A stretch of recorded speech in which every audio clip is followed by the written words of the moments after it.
Eat, Drink, DFW from the Dallas Morning News is made possible by Central Market. Hey, and welcome to Eat, Drink, DFW, the podcast from the Dallas Morning News food team.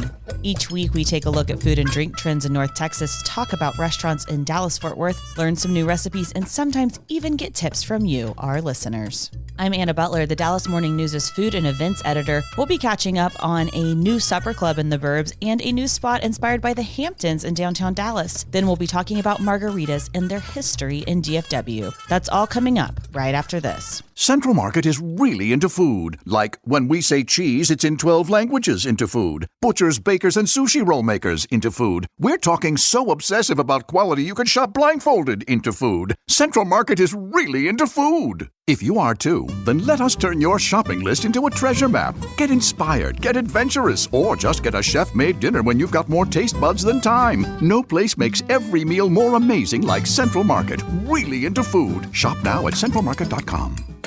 For the latest food and restaurant news in Dallas-Fort Worth, visit dallasnews.com/food. If you're behind on episodes, make sure to follow Eat, Drink, DFW on Apple Podcasts or Spotify or wherever you get your podcasts. We'd love to hear from you too, so email us at eatdrink@dallasnews.com. Today, I am joined by our food writers, Sarah Blaskovich and Imelda Garcia. Imelda, it is your time to shine. You wrote a story about a new spot called Gigi's that's opening this spring. Yes, that's correct. So Gigi's Bar and Lounge will open this spring at the Shops in Legacy North. This is an upscale Latin restaurant, and they said they're going to offer luxury cocktails, and they promise a immersive experience in the Latin culture. So this is a place not only to go for dinner and a drink, but also for entertainment. So there will be live music and a DJ every night. And they will have 3 weekly events with a very Latino heart. The first one is Noche de Despecho on Thursday.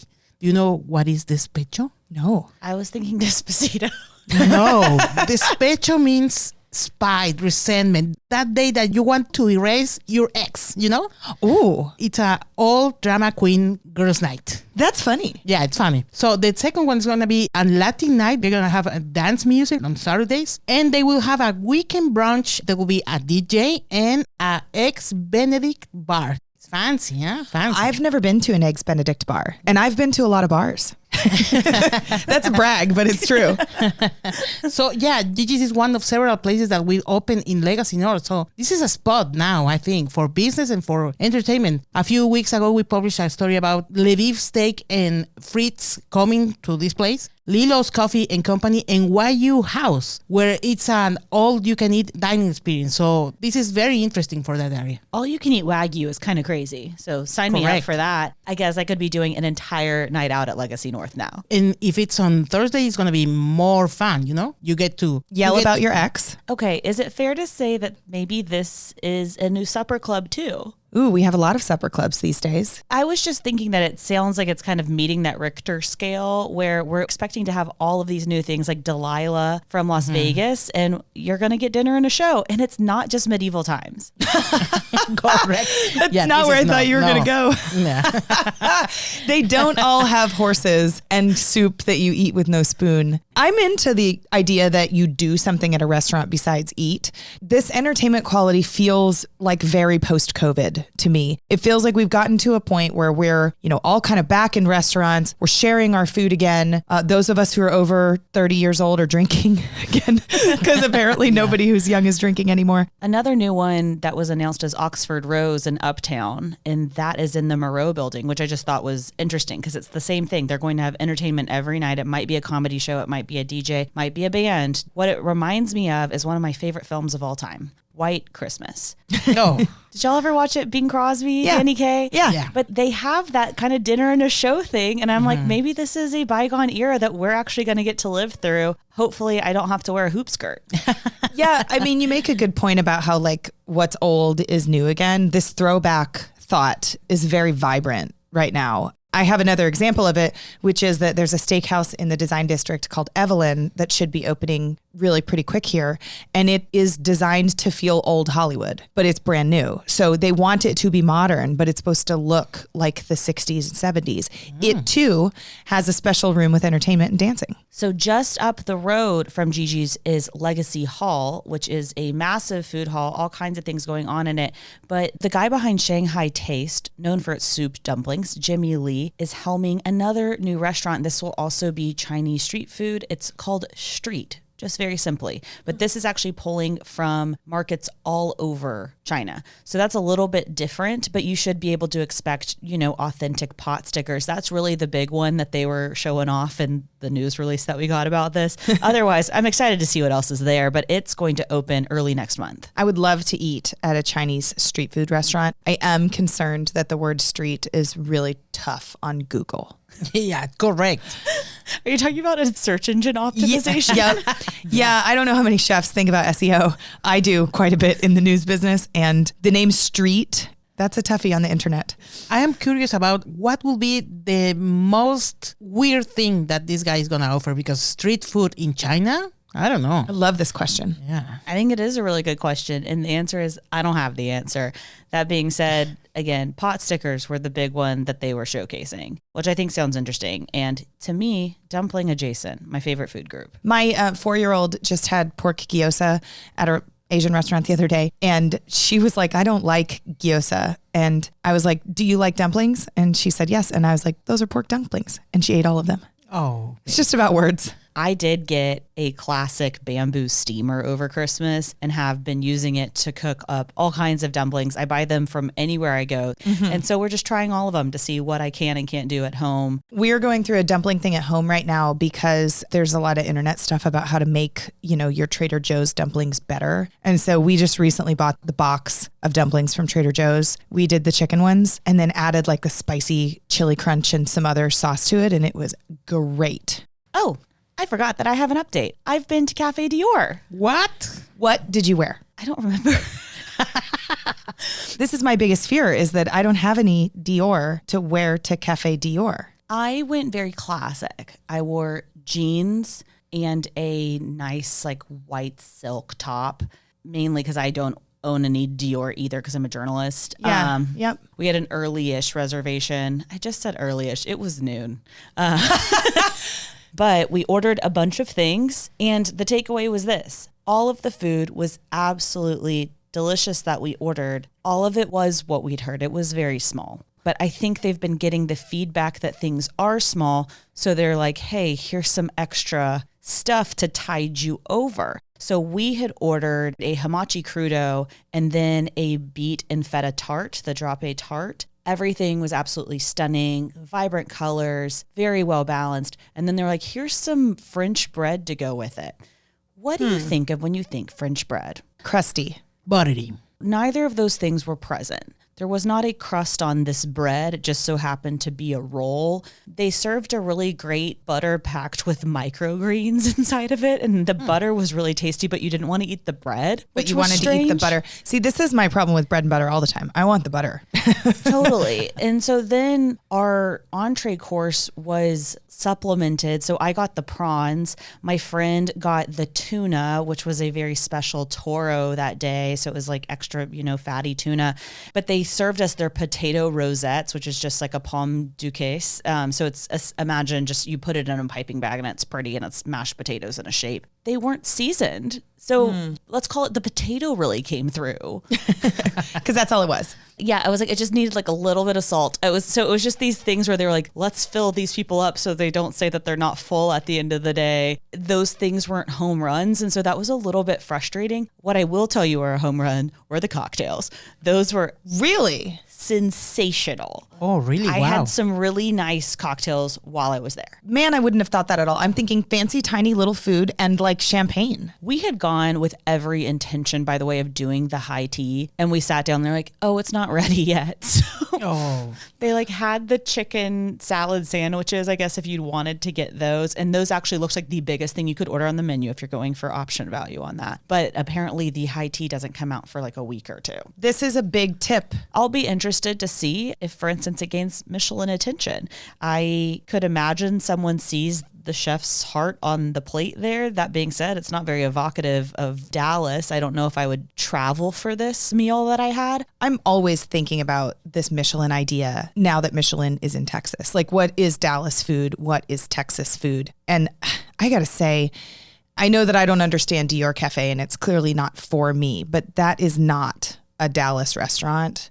It would be shocking to me if that was Michelin worthy, despite the chef's incredible talent. I did go to 2 Michelin-starred restaurants over spring break, one with my kids, actually. And these 2 places feel so much more placed in their cities than something like Cafe Dior. So the first we went to was Leroy and Lewis, which is a barbecue place in Austin. And I went to this restaurant when it was just a trailer in a cool little outdoor food truck area. I loved it then. I liked it this time.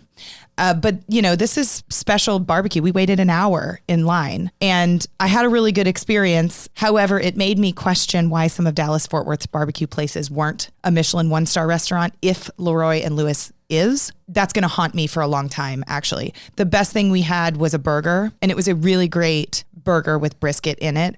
But that's also not traditional Texas barbecue, you know, a burger.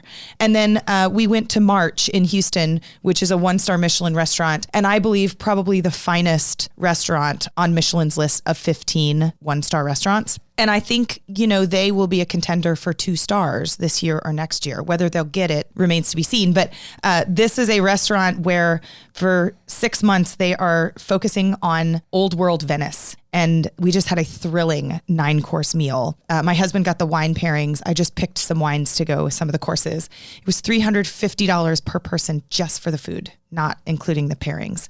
So wildly expensive, but just really exciting food. We certainly got enough food, you know, as we think of Cafe Dior.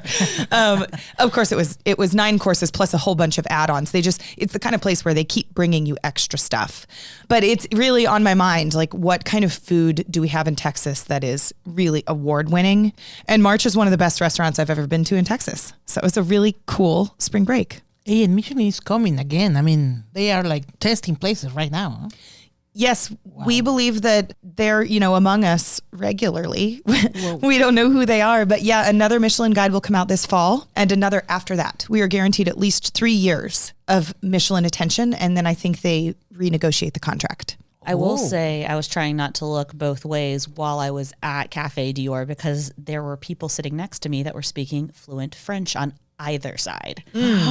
If you or any of your friends are trying any of the Michelin recommended restaurants around Dallas, Fort Worth, or just across Texas, we would love to hear about it. Email us at eatdrink@dallasnews.com. We're going to take a short break, and when we come back, we're going to talk about many a Texan's favorite drink, the margarita. The margarita! Central Market is really into food, like fish flown in so fresh it still has jet lag into food. Our sourdough starter has been around since grunge was a thing into food. We're talking more prime cuts than a greatest hits album into food. Central Market is really into food. If you are too, then we're the HQ for you, whether you're a make every recipe in the cookbook foodie or a my favorite recipe is reheat type who just digs the delectable. No place makes every day more delicious like Central Market. Really into food. Shop now at centralmarket.com. Welcome back. In just a minute, we're going to explore the topic and the history of margaritas and frozen ones in particular. But first, a quick reminder that giving our podcast a good review helps other people find it. So if you like it, please say so. And if you don't, you can skip that part. All right. So Imelda, I am going to thrust you right back into the spotlight to talk about the history of the frozen margarita and the frozen margarita machine and its origins here in Dallas. Yeah, I think you do that because you know I am the drama queen of this podcast. So this is some drama and telenovela. So yeah, I'm going to give you a good story to tell each time you drink a margarita to your friends. Okay, we should take notes. Yes. Okay. First of all, let me tell you that Dallasites must be very proud. I'm sure you know that the frozen margarita machine was invented here in this city by Mr. Mariano Martinez. He is the owner of Mariano's Hacienda Ranch. Okay, the story is the man complained about their margaritas weren't consistent, you know? So Mr. Mariano went to his bartenders and saying, what are you doing? And they said, we don't have the capacity of producing margaritas non-stop and keep the same quality, you know? So he thought about this for days And then one early morning, he went to a 7-Eleven. He saw the Slurpee machine and he had this light bulb moment. He called that. So he bought an used ice cream machine, and with a friend, they adapted this machine to keep the margaritas with that frozen consistency. And then, well, the next move was to find the recipe, and he tried, and oh my God, I'm sure it was hard because I've been trying margaritas nonstop. And then he found the recipe. I could do it. Yeah, I know, me too, right?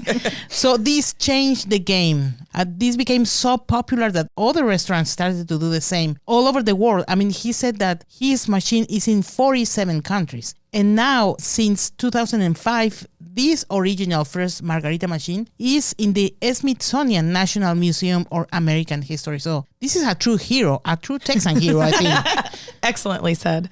So the challenge with this and finding the right recipe was really more trying to find the right consistency because you can't freeze alcohol. Correct. He started applying his father's recipe. Well, Imelda, you did do a call out to readers of our Eat Drink DFW newsletter for their favorite margaritas. What did they have to say? We received a lot of comments of this, and we will read some of them. Ooh, I'll go first. Okay, Kathy says, through many years of imbibing tequila in numerous concoctions, I have enjoyed the Inca Gold at El Phoenix and lately had a wonderful Cazadores Rockin' Rita at Uncle Julio's. I prefer my margs on the rocks with salt, and those two really deliver a nice balance of flavors with or without a meal. Interesting. Good tips from Kathy. So Tim says, for my money, E-Bar in East Dallas has some of the best margaritas you can get. They don't use a pre-made margarita mix, but mix with agave nectar and lime juice. Plus, the food is good. Let's go back to the agave nectar and lime juice. This, I believe, according to my calculator, means that it's healthy.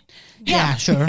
Yeah, this is keto, and you just have to not eat chips. Yeah, which nobody is requiring you to eat chips and salsa while you drink your margarita. Yeah. Alan Whitelook, he said, I have two places, Fernando's, the City Line location, and Mesero, Addison, Inwood, or downtown. But here's a pro tip. If you go to Fernando's, sit at the bar and tell them you know Alan, the guy that always wears a hat, and tell them you want one of my margaritas. It's pretty strong. So thank you very much, Alan, for the tip.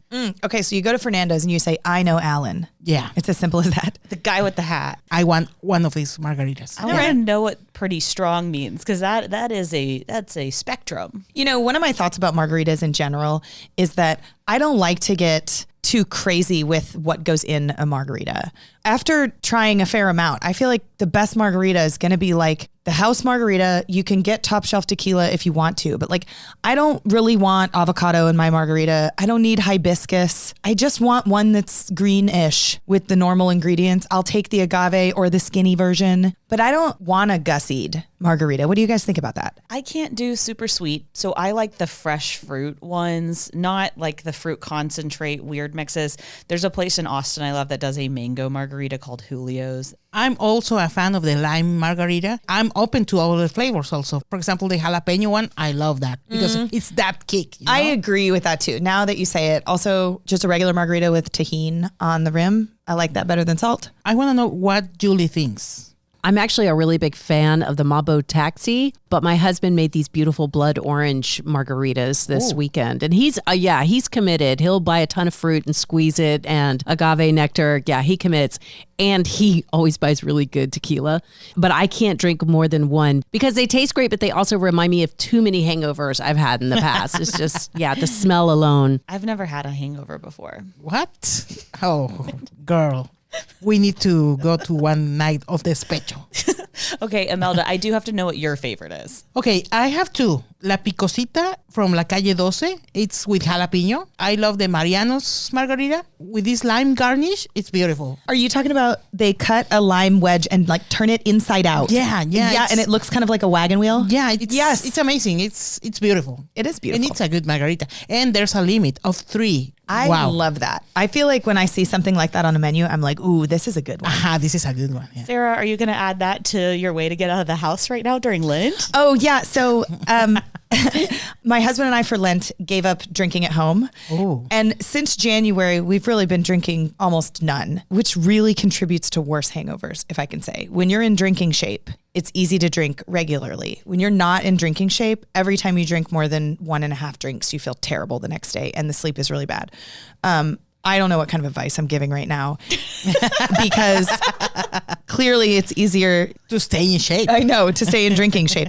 But yes, so for 40 days and 40 nights, we're not going to drink at home. And we found a lot of reasons to leave the house, it seems. Yeah. So we went to Keller's the other day. It was the middle of the day. And we were like, well, do you want to get a beer in the car? Because they'll bring you one for $3 and we're not at home. Wow. And we went on spring break and, of course, we're out of the house. So there's a little bit of drinking. But I love making a sacrifice during Lent. I find it to be a good kind of hard. And so for Lent, we're not drinking at home. What about you, Anna? Because I don't do sweet anymore, I don't technically drink a lot of margaritas anymore. I'm more of a ranch water type of gal, which sometimes I'm like, can I have 2 shots of tequila, my own Topo Chico, and then limes, and then I will do it. So Anna, it sounds like you just want to make your own cocktails at somebody else's bar. I don't actually want to do it, but I do. You come with asterisks. That's what I'm saying. If you want to hear more about other readers' favorite margaritas across Dallas, visit dallasnews.com/food. That's all the time we have for today. We absolutely love it when you send us your recommendations or ask us questions, so keep them coming by emailing us at eatdrink@dallasnews.com. Stay up to date with the food team stories at dallasnews.com/food and listen to all of our episodes by following Eat Drink DFW wherever you find your podcasts. Special thanks to our producer, Julie Fisk. For the news, I'm Anna Butler. Thanks for listening, and we'll see you next week. Eat, Drink, DFW from the Dallas Morning News is made possible by Central Market.